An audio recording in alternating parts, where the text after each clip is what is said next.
Hello, I've spent the morning waiting for the weather to break, and it hasn't. We're now in the middle of a shower, so I've come back inside, and so I can come back to some YouTube. And the morning has made me think about the link of the different things that have been going on in the last few days. The Windsor framework, the Rishi Sunak's, I think that probably will be Rishi Sunak's crowning glory. The Windsor framework, which it irons out the problems of the Northern Ireland Protocol. The CPTPP thing stamps the point of no return in the Brexit experiment. Both are high in rhetoric and low on delivery, but they are a necessary first step towards the certainty that should actually have marked the aftermath of the 2016 referendum and didn't. Instead, we had the dithering, the bureaucratic bluffs, the wordplay, all the speciality of Theresa May, honed over years in the Home Office. We can see her finger still in the current malaise of the Home Office, exemplified in the vicious tirades mounted by first Priti Patel and now Suella Braverman.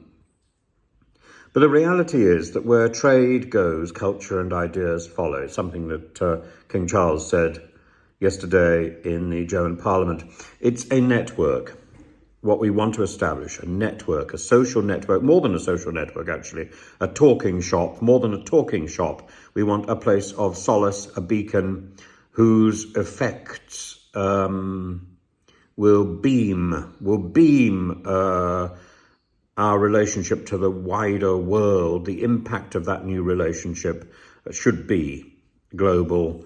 It should signify our friendship, promote friendship. You know, friendship is one of those things, one friend brings in another friend. Friendship is contagious, and it should be signaling a network of opportunity and obligation.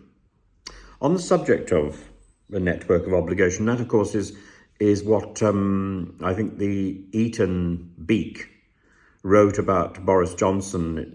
He said that Boris Johnson seemed to be free of the network of obligation, and now he apparently, reports suggest that he's prepared to concede that he had recklessly misled, not intentionally misled. So he wants to accept that he was stupid and thoughtless, not vicious.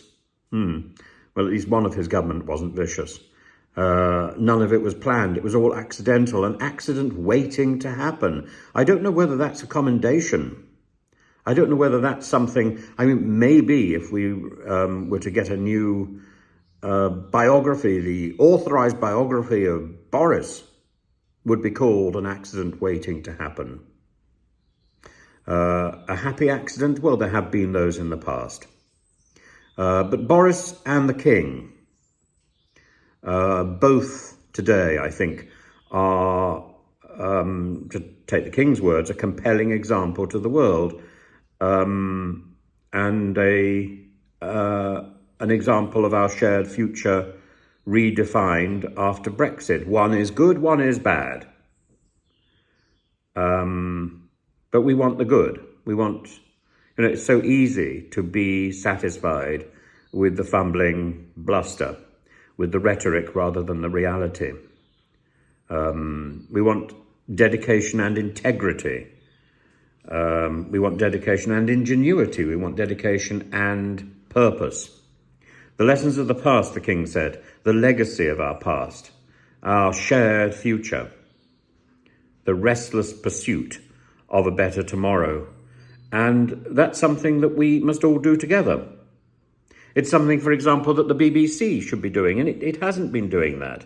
The BBC has been resting on some sort of laurels, not laurels. The BBC has been resting on some worthless chicken. It's a scraggy neck end, and I don't understand why the BBC didn't broadcast the entirety of the King's speech in the Parliament, why the BBC didn't broadcast his initial speech on his arrival in Berlin. I don't understand why the BBC is so parochial and so, well, there is only one word for it, useless. The King received a 2-minute standing ovation. His speech moved seamlessly between German and English, and I'm sure had he gone to France, he would have done the same thing in French. And at the end, that 2-minute standing ovation, he had moved back to his place, politely, humbly taking his place, rather than standing at the lectern, soaking up the well-deserved applause like some sort of puppet politician. No. This was an example of how to do the job well. It's not. I'm not singing his praises as a monarchist or anything like that at this moment. I'm singing his praises because this is an example of how to do it well. How to do it well. When Plato defined leadership, he talked about an aristocracy. He wasn't thinking of an unelected monarchy. He was thinking of precisely the meaning of that word aristocracy, ruled by the best. And yesterday, King Charles demonstrated what the best can be. The best is humble, the best is thoughtful, the best talks to people in their own language. The best visited the Tegel Refugee Centre, flags up that German response to migration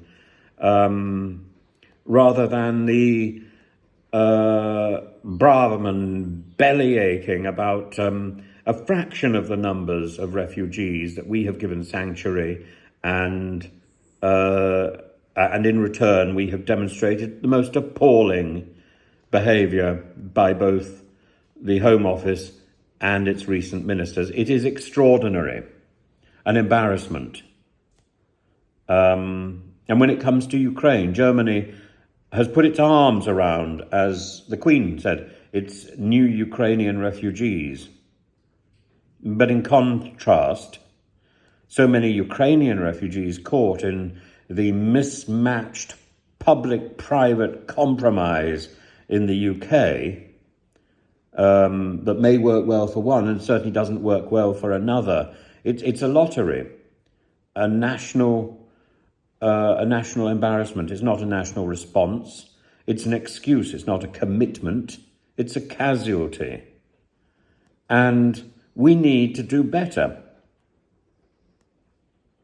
If we're going to stand by the referendum of 2016, we need to move forward rather than constantly be looking over our shoulder and constantly saying what we shouldn't be doing. We need to be saying what we should be doing.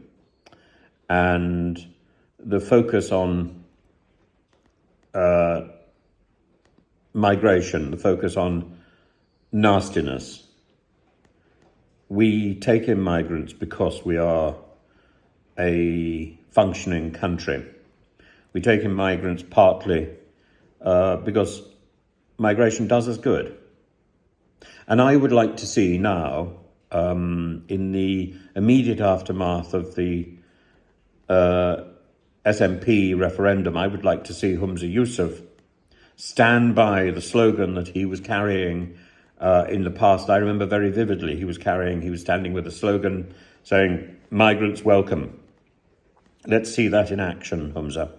I'd like to see that rolled out across Scotland. If that's what you stood for in 2016, I have no doubt you stand for that now.